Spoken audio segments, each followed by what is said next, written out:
সারা জীবন বিদেশে খাইতে আমার পোলাটা দেশে আইসাও কামলার কাম করতেছে, খুশি তো আপনারা হইবেনি। আচ্ছা মা, আমি একটা জিনিস বুঝতে পারলাম, তুমি এইখানে খারাপের কি দেখছো? সামান্য তো মাঠে ঘাটে কাজ করছো, তাই না? এখানে তো খারাপের কিছু দেখতেছি না। হ্যাঁ মা, আপনার ছেলে তো ঠিকই বলেছে। শুনেন, ভাইজান হচ্ছে ছেলে মানুষ, ছেলে মানুষ খেতে খামারে মাঠে ঘাটে কাজ করবে, এটাই স্বাভাবিক, তাই না? ছেলে মানুষ তো মাঠেই কাজ করে। আর আপনি এমন ভাবে ডাকাডাকি করলেন, আল্লাহ জানে না জানে কি হয়ে গেছে।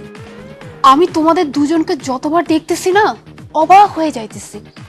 তোমরা কিভাবে পারতেছো এসব করতে? হ্যাঁ, যে মানুষটা এই সংসারের জন্য এত দিন খাটলো, ওই মানুষটা পারে এই সংসারের জন্য জীবনটা পর্যন্ত দিয়ে দেয়, আর সেই মানুষটার কষ্টটা তোমরা বুঝতে পারলে না? হ্যাঁ, এই মানুষটাকে নিয়ে তোমরা এরকম ভাবতেছো?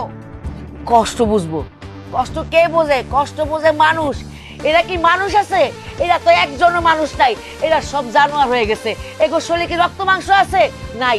যদি রক্ত মাংস থাকতো তাইলে এই লোক তার নিজের পোলার কামাই দিয়া নিজের রং তামাশা করতো না। পোলাটা খাইটা মরতাছে, কারো কোনো দুঃখ আছে? কারো চোখে কোনো দুঃখ দেখছো? এরা দুঃখ পাইবো না, এরা তো পাথর, এরা তো শক্ত পাথর হয়ে গেছে।